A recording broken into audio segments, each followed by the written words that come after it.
Nah, Assalamualaikum warahmatullahi wabarakatuh.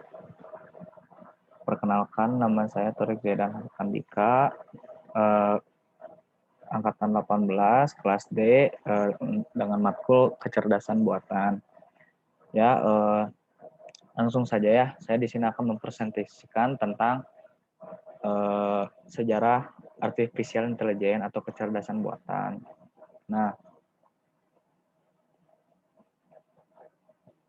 untuk yang pertama, langsung masuk ke era komputer elektronik tahun 1941. Pada tahun 1941 telah ditemukan alat penyimpanan dan pemrosesan informasi. Penemuan tersebut dinamakan komputer elektronik yang dikembangkan di USA atau Amerika Serikat dan Jerman.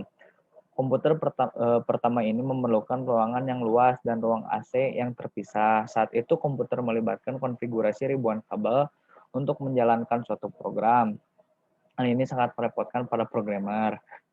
Pada tahun 1949, berhasil dibuat komputer yang mampu menyimpan program sehingga membuat pekerjaan untuk memasukkan program menjadi lebih mudah.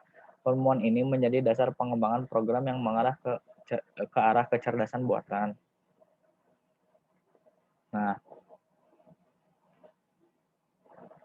untuk selanjutnya, masa-masa persiapan artificial intelligence pada tahun 1943 hingga 1956. Pada tahun 1943, Warren McCulloch dan Walter Pitt mengemukakan 3 hal. Nah, pengetahuan fisiologi dasar dan fungsi sel saraf dalam otak, analisis formal tentang logika proporsi, dan teori komputasi Turing. Mereka berhasil membuat suatu model sel saraf tiruan di mana setiap sel saraf digambarkan dengan on dan off. Mereka menunjukkan bahwa setiap fungsi dapat dihitung dengan suatu jaringan sel saraf dan bahwa semua hubungan logis dapat diimplementasikan dengan struktur jaringan yang sederhana. Nah, ini untuk gambarnya, untuk gambar dari si Walter Pitt dan Warren McCulloch. Oke. Nah, selanjutnya masih tetap dengan materi yang tadi. Pada tahun 1950, Nobel winner membuat penelitian mengenai prinsip-prinsip teori feedback. Contoh yang terkenal adalah termostat. Penemuan ini juga merupakan awal dari perkembangan AI. Pada tahun 1956, John McCarthy meyakinkan Minsky, Claude Shannon, dan Nathaniel Rochester untuk membantunya melakukan penelitian dalam bidang otomata, jaringan saraf, dan pembelajaran intelijensia. Mereka mengerjakan proyek ini selama 2 bulan di Dartmouth. Hasilnya adalah program yang mampu berpikir non-numerik yang dapat menyelesaikan masalah pemikiran yang dinamakan prinsipal matematika. Hal ini menjadikan McCarthy sebagai bapak kecerdasan buatan. Next. Awal perkembangan AI 1952 hingga 1969. Pada tahun-tahun pertama perkembangannya, kecerdasan buatan mengalami banyak kesuksesan. Diawali dengan kesuksesan Newell dan Simon dengan sebuah program yang disebut General Problem Solver. Program ini dirancang untuk memulai penyelesaian masalah secara manusiawi. Pada tahun 1958, McCarthy di MIT AI Lab Memo nomor 1 mendefinisikan bahwa pemrograman tingkat tinggi yaitu LISP yang sekarang mendominasi pembuatan program-program kecerdasan buatan. Kemudian McCarthy membuat program yang dinamakan program with common sense. Di dalam program tersebut dibuat rancangan untuk menggunakan pengetahuan dan mencari solusi. Pada tahun 1959, Nathaniel Rochester dan IBM dan mahasiswa-mahasiswanya mengeluarkan program kecerdasan buatan yaitu Geometry Theorem Prover. Program ini dapat mengeluarkan suatu teorema menggunakan aksioma-aksioma yang ada. Pada tahun 1963, program yang dibuat James Legel mampu menyelesaikan masalah integral tertutup untuk mata kuliah kalkulus.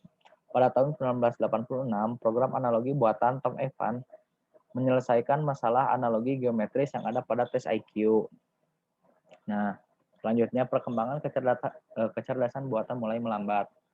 Tahun 1966 hingga 1974.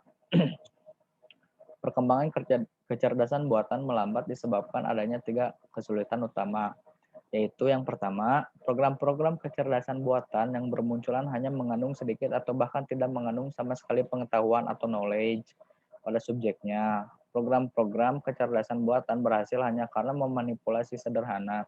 Sebagai contoh adalah Weizenbaum's ELIZA program tahun 1965 yang dapat melakukan percakapan serius pada berbagai topik.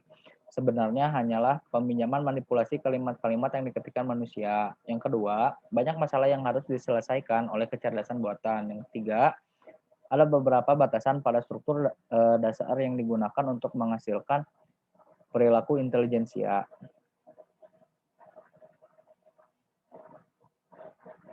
Nah, yang selanjutnya sistem berbasis pengetahuan 1969 hingga 1979. Pengetahuan dasar adalah kekuatan pendukung kecerdasan buatan.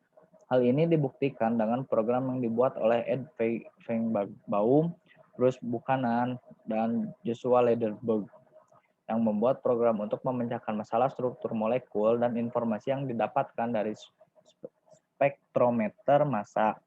Program ini dinamakan Dendral Program yang berfokus pada segi pengetahuan kimia. Dari segi diagnosis medis, juga sudah ada yang menemukannya, yaitu Sau Amarel dalam proyek komputer in biomedicine.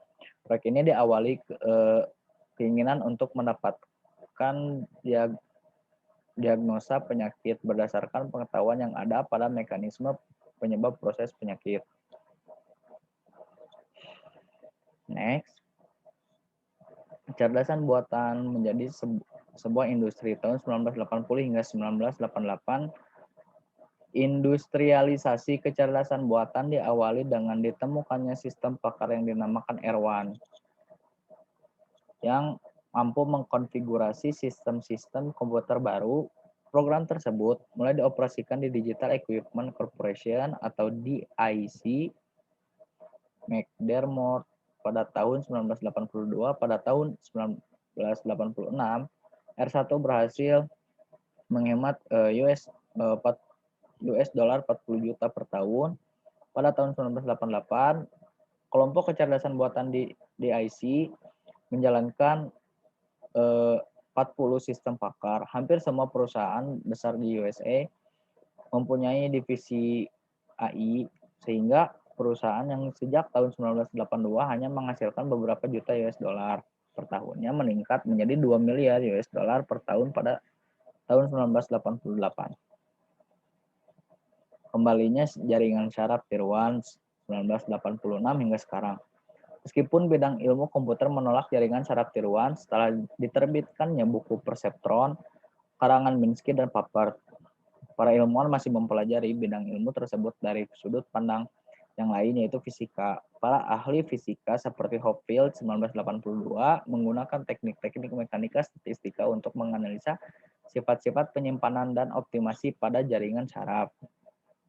Para ahli psikologi David Rumelhart dan Geoff Hinton melanjutkan penelitian mengenai model jaringan syaraf Tier 1 pada memori. Pada tahun 1985, setidaknya 4 kelompok riset menemukan kembali algoritma belajar propagasi balik atau back propagation learning. Algoritma ini berhasil diimplementasikan ke dalam bidang ilmu komputer dan psikologi. Nah, untuk tambahannya dari saya sendiri yaitu jenis kecerdasan buatannya. Yang pertama, simbol manipulating AI. Bentuk artificial intelligence jenis ini bekerja dengan simbol yang abstrak. Bentuk dari eksperimen jenis AI ini dapat dikatakan paling banyak jika dibandingkan dengan jenis AI yang lainnya. Bentuk eksperimennya adalah manusia akan disusun kembali dengan tingkat yang bersifat hierarki dan logis. Yang kedua, neural AI. Jenis neural AI ini telah populer sejak akhir tahun 1980-an. Di sebagian besar ilmuwan komputer dengan menggunakan jenis AI ini, pengetahuan nantinya tidak akan dimunculkan melalui simbol, tetapi akan dimunculkan melalui sebuah otak buatan. Pengetahuan yang telah terkumpul akan dibagi menjadi neuron, dan setelah itu akan dikoneksikan menjadi beberapa kelompok. Yang ketiga, neural networks. Jenis dari neural network bekerja dengan lapisan yang saling terhubung melalui simulasi. Pada bagian atas, lapisan adalah lapisan input yang dapat berfungsi sebagai sensor. Sensor ini dapat berguna sebagai penerima informasi yang nantinya akan diproses ke sistem. Di bagian paling bawah, pada neural network, terdapat lapisan output yang memiliki jumlah neuron yang sangat sedikit. Yang keempat, computer vision. Cabang ilmu ini erat kaitannya dengan pembangunan arti atau makna dari image ke objek secara fisik. Yang dibutuhkan di dalamnya adalah metode-metode memperoleh, melakukan proses, menganalisa, dan memahami image. Apabila cabang ilmu ini dikombinasikan dengan artificial intelligence, secara umum akan mampu menghasilkan sebuah visual intelligence system, akuisisi dan pemrosesan informasi berupa vision.